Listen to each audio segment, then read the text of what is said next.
কই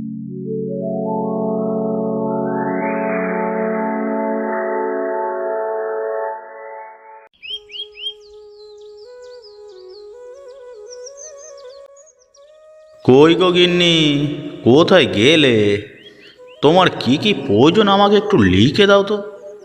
আসলে কাজের চাপে আমার এখন কিছুই মনে থাকে না, তাই একটু লিখে দিলে ভালো হয়। ইদানিং দেখছি তুমি যেন সব কিছু ভুলে যাচ্ছ। সত্যি কি তুমি ভুলে যাও, নাকি আমি যা চাই সেটা না দেওয়ার ফোন দিই? আরে না না গিন্নি, তুমি কি যে বলো। তুমি যা চেয়েছো আজ পর্যন্ত আমি কি তোমায় দিইনি? তুমি বলো তো। হ্যাঁ, তা দিয়েছো, কিন্তু ইদানিং দেখছি তুমি যেন সব কিছু ভুলে যাচ্ছ। আরে ভুলিনি। আসলে কি জানো তো, প্রত্যেক দিন নতুন নতুন জিনিসপত্র দিলে তার কোনো মূল্য থাকে না। আমি ভেবেছি এবার থেকে সপ্তাহের একদিন তুমি যা চাও সমস্ত কিছু তোমার মুখের সামনে হাজির করে দেব। তাহলে নিশ্চয় তুমিও খুশি হয়ে যাবে, আর আমাকেও রোজ রোজ ভালো মন্দ খাইয়ে যত্ন করবে। ঠিক আছে, দেখাই যাক। আচ্ছা শোনো, আজকে আসার সময় 1 বস্তা মিনিকেট চাল নিয়ে এসো। ঘরে চাল একদম শেষ হয়ে এসেছে। এই তো দেখো, তুমি অর্ডার করলে আর আমি মুখের সামনে এনে হাজির করে দেব। আরে চারিদিকে তাকিয়ে দেখো, অনেকে দুবেলা খাবারের জন্য দুমুঠো চাল পর্যন্ত পায় না। তুমি ঠিকই বলেছ। ওই তো আমার ছোট বোন, কোথা থেকে ধরে যে ওই ভিখারির বাচ্চাটাকে বিয়ে করলো, দেখো এখন দুবেলা খাবারের জন্য হয়তো চোখে জল ফেলছে। তাহলে তোমার মতো সুখে আর কতজন আছে বলো। এবার বলো তাহলে, আমি তোমাকে ভালো রেখেছি কি রাখিনি? হ্যাঁ গো, সত্যি তুমি আমাকে খুব ভালো রেখেছ। আমার তো খাওয়া পড়ার কোনো অভাব তুমি রাখোনি। মাসে আমি 4টে করে শাড়ি পাই তোমার কাছ থেকে, আর সাজের জিনিস ও গহনা আমার কাছে তো অফুরন্ত আছে। আর ওদিকে তোমার বোন, তার কি সারা বছরও একটা কি কাপড় জোটে? হ্যাঁ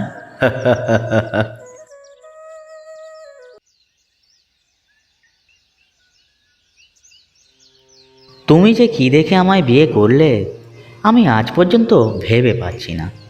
তোমার কোন ইচ্ছাটা আমি পূরণ করেছি বলো তো আজ পর্যন্ত ঠিক করে? এই শোনো, তুমি প্রত্যেক দিন সকালবেলা ঘুম থেকে উঠে এই এক গান গাইবে না, বলে দিলাম। আমি তোমাকে আগেও বলেছি, আমার টাকা পয়সা সাজগোজ এসবের প্রতি কোনো লোভ নেই। আমি চেয়েছিলাম একজন ভালো মনের মানুষ, তাই ভগবানের কাছে সব সময় প্রার্থনা করতাম। তাই ভগবান তোমাকে আমার কাছে পাঠিয়েছেন, তাই আমি তোমাকে বিয়ে করেছি। পছন্দেরও তো একটা রুচি থাকা উচিত। তোমার জায়গাতে আমি হলে কিন্তু আমি নিজেকে কোনোদিনই পছন্দ করতাম না। সে তো তুমি আমাকেও পছন্দ করো না, সেটা তোমার কথাবার্তা শুনলেই বোঝা যায়। এ কথা কেন বলছো তুমি? এই যে প্রত্যেক দিন উঠে তুমি আমাকে সব ঢঙের কথাগুলো শোনাও, এখান থেকেই তো বোঝা যায় যে তুমি হয়তো আমাকে সরিয়ে দিয়ে অন্য কাউকে বিয়ে করতে চাইছো। ছি গিন্নি, এসব তুমি কি বলছো আমাকে? আমি কোনো দিন স্বপ্ন একথা ভাবি না গো। আসলে কি জানো তো, ওর কর্তারা যখন তার গিন্নিদের অনেক কিছু উপহার দেয় তখন আমার খুব কষ্ট হয়। আমি তোমাকে আজ থেকে প্রায় 6 মাস আগে একটা শাড়ি কিনে দিয়েছিলাম, তুমি সেটাই এখনো চালাচ্ছ। আমার বেশি কিছু চাই না গো, আমার যতটুকু আছে ততটুকুতেই আমি খুশি। আমি শুধু তোমার সাথে একসঙ্গে শান্তিতে এই জীবনটা কাটাতে চাই।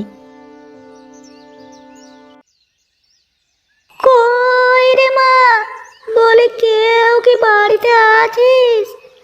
একবার বেরিয়ে আয় না মা।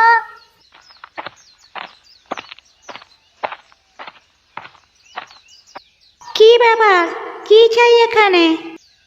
সেই কখন থেকে রাস্তায় হেঁটে বেড়াচ্ছি রে, তুই আমাকে দয়া করে একটু জল দিবি মা? প্রচণ্ড জল তেষ্টা পেয়েছে যে। যখনই বড় বাড়ি দেখেছো অমনি জল চাইতে চলে এসছো বলো? এরপর জল খাবার নাম করে আরও কত কিছু যে চাইবে তার তো কোনো ঠিক নেই। না রে মা, আমি কিছু চাইবো না তোর কাছে, তুই আমায় একটু দয়া কর। আমার সত্যি খুব জল তেষ্টা পেয়েছে, আর হাঁটতে পারছি না একটু। ওসব জল টল কিছু হবে না, তুমি এখন এখান থেকে এসো। তুই এইভাবে কেন কথা বলছিস রে মা? আমি তো তোর কাছ থেকে সাহায্য পাবো বলে এলাম। ওরকম ভিখারি দুবেলাতেই আসে, প্রথমে জল চাই, তারপরে খাবার চাই, তারপর টাকা চাই। এই করতে করতে তো একেবারে মাথায় উঠে পড়ার অবস্থা, যেন সমস্ত জিনিস আমাদের কাছে আগে থেকেই রেখে গেছে, এমন ভাঙ করে। না মা না, ওই রকম বলিস না মা, আমি ওই রকম নই রে। আমাকে তুই জল দিলে আমি তোকে অনেক আশীর্বাদ করে যাব। তা আমি কি সেই আশীর্বাদ ধুয়ে খাবো নাকি? হ্যাঁ, যত সব ছোট লোক। এই যাও তো, যাও এখান থেকে, বেকার শুধু শুধু আমার সময় নষ্ট করো না। ঠিক আছে মা, আমি চলে যাচ্ছি, তবে মনে রাখিস তুই আমার সাথে যে ব্যবহার করলি সে ব্যবহার আমি কোনোদিনও ভুলবো না রে।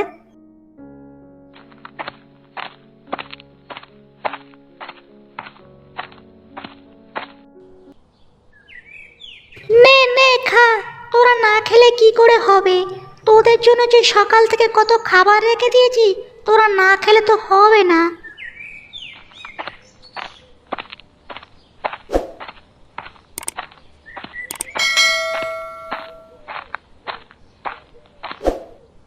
মা রে, আমাকে একটু জল দিবি মা? আমি সেই অনেক দূর থেকে হেঁটে আসছি, নদীর ওপারে কেউ আমাকে জল দিল না রে। এই পাশের ফ্রিজ টুপকে আমি এখানে এলাম। সে কি বুড়িমা, আপনি সেই নদীর ওপার থেকে জল না খেয়ে এখানে আসছেন? আসুন আসুন, আমি আপনাকে জল দিচ্ছি।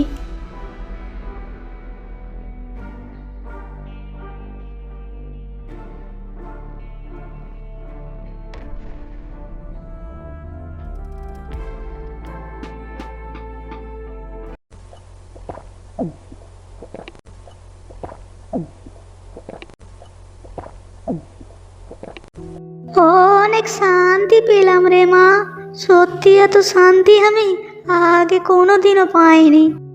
কিন্তু আপনাকে পথে কেউ জল দিল না কেন? আমি তো সেটাই বুঝতে পারছি না। জল দিতে তো আর পয়সা লাগে না, সেটা কজন আর বোঝে রে মা। আমি নদীর ওপারে একটা বড় বাড়িতে গিয়েছিলাম, তো সেখানকার বউটা আমাকে দূর দূর করে তাড়িয়ে দিল। ও বুঝেছি, দিদি আপনার সাথে এমন ব্যবহার করেছে। দিদি মানে ও কি তোর নিজের দিদি? হ্যাঁ বুড়িমা, ও আমার নিজের দিদি। ওর বড় বাড়িতে বিয়ে হয়েছে, ও অনেক বড় লোক জানেন। বড় লোক হতে পারে, কিন্তু ওর মনটা অত্যন্ত নীচ, কারো পরোয়া করে না। ও অসহায় মানুষকে যে একটু সাহায্য করা দরকার সেটা ওরা বোঝে না রে। তার থেকে তুই অনেক ভালো রে মা, তুই থাকিস এই কুঁড়ে ঘরে, কিন্তু তোর মনটা অনেক বড়। আমি তোকে আশীর্বাদ করি মা, তোরা যেন সারা জীবন সুখে থাকিস। আপনি এখন তাহলে কোথায় যাবেন বুড়িমা? আমার যাবার বিশেষ কোনো জায়গা নেই রে, আমি এই পথে পথেই ঘুরে বেড়াই, দেখি কোনো বৃদ্ধাশ্রমে আমার ঠাঁই হয় কিনা। এখন আসি রে মা, তোরা ভালো থাকিস।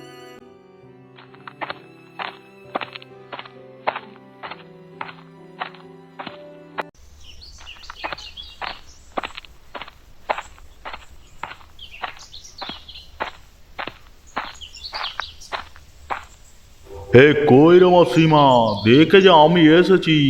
কোথায় গেলি তুই? একবার বেরিয়ে আয়। আরে বাবা, তুমি এসেছো? আমার তো বিশ্বাসই হচ্ছে না। সত্যি তুমি আমাকে খুব বড় একটা উপহার দিলে। আরে এসো এসো, তোমার এই বড় মেয়ের বড় বাড়িতে এসো।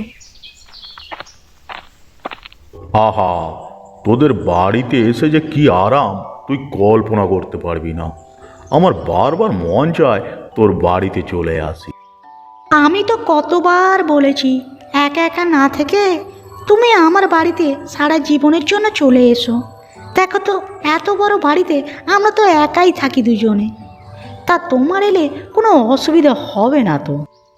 না রে মা, সেটা হয় না। মেয়ের বাড়িতে এসে থাকলে লোকে কি বলবে বলতো দেখি। যাক, তোরা কেমন আছিস বল? আমরা খুব ভালো আছি বাবা। তুমি আমাকে দেখে শুনে একটা ঘরে বিয়ে দিয়েছিলে বটে। হ্যাঁ, নিশ্চয়ই তোকে অনেক সুখে রাখে, তাই না? হ্যাঁ বাবা, আমাকে অনেক সুখে রাখে। এমন কিছু নেই যে ও আমাকে দেয় না, সমস্ত কিছু আমি চাওয়ার আগেই এনে দেয়। এটাই তো চাই রে মা, তোদেরকে সুখী দেখলেই আমরা সুখী। তা বাবা, এবার বলো হঠাৎ করে আমাদের কথা মনে পড়লো কিভাবে? ও হ্যাঁ, আসল কথাটাই তো বলতে ভুলে গেছিলাম। আসলে আমি একটা দাওয়াত রেখেছি। এই দাওয়াতে তোকে এবং তোদের সকলের আশা চাই। সকলের বলতে কি বোনও যাবে নাকি? ওদের বাড়িতে এখনো যায়নি। সত্যি বলতে ওদের বাড়িতে যেতে আমার একদম ভালো লাগে না, তাও যেতে হবে। মেয়ে হয়তো। সত্যি বাবা, তোমার ছোট মেয়ে বলিহারি একটা ঘর থেকে বিয়ে করলো বটে, দুবেলা দুমুটো খেতে পায় না ভালো করে। যত সব। কাকে কি বোঝাবি মা? যাকগে, সেসব কথা বাদ দে। আমার না খুব খিদে পেয়েছে, এখন কিছু খেতে দিবি? খেয়ে দে, আবার ওই গরিবখানায় যেতে হবে তো। হ্যাঁ হ্যাঁ হ্যাঁ বাবা, তুমি বসো, আমি তোমার জন্য খাবার নিয়ে আসছি।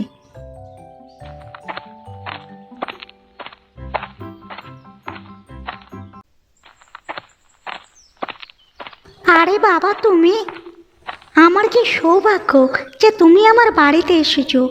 এসো এসো, ভিতরে এসো। ভিতরে যাব? তোদের ভিতরে আছে কোথায়? হ্যাঁ, ঘর বাহির সবই তো সমান। হ্যাঁ বাবা, আসলে ছোট ঘর তো, তাই জন্য। আচ্ছা শোন, বেশিক্ষণ বসবো না তোদের ঘরে, তোকে কিছু কথা বলতে এলাম। না বাবা, সেটা হয় না। আগে তুমি বসো, তারপর যা বলার তুমি বলবে। কি করে যাই ঘরে থাকিস সেটা তুই জানিস। বাপ রে বাপ, আমার যেন এসি গা গোলাচ্ছে। তবে আমার এখানেই খুব ভালো লাগে জানো বাবা, আমি খুব শান্তিতে আছি। হ্যাঁ, সেটা তো দেখতেই পাচ্ছি কত শান্তিতে আছিস। 6 মাস আগে একটা কাপড় পরতে দিয়েছিলাম, এখনো পর্যন্ত সেই কাপড়টা পরে আছিস। যত সব। আমার তো বেশি কিছু চাই না বাবা, আমি অল্পতেই সন্তুষ্ট। যাক, ভালো থাকলেই ভালো, আমার আর কি। হ্যাঁ, আমি ভালো কথা বলতে এলাম। শোন, আগামী পরশু আমার ঘরে একটা দাওয়াত রেখেছি, তা তোর দিদি আর জামাইবাবুকে নিমন্ত্রণ করে এসেছি। তোদেরকেও বলে গেলাম, চলে যাবি, যা দুটো ভালো মন্দ খেয়ে আসবি। কি উপলক্ষে দাওয়াত বাবা? কোনো উপলক্ষ টুপলক্ষ নয়, এমনি ইচ্ছা হলো আমার, তাই দিচ্ছি। ঠিক আছে বাবা, আমি ওই দিন ওকে নিয়ে চলে যাব। ঠিক আছে, তাহলে ওই কথাই রইলো। আমি তাহলে এখন এলাম, কেমন? এখানে থাকতে আমার বেশিক্ষণ ভালো লাগছে না, দূর।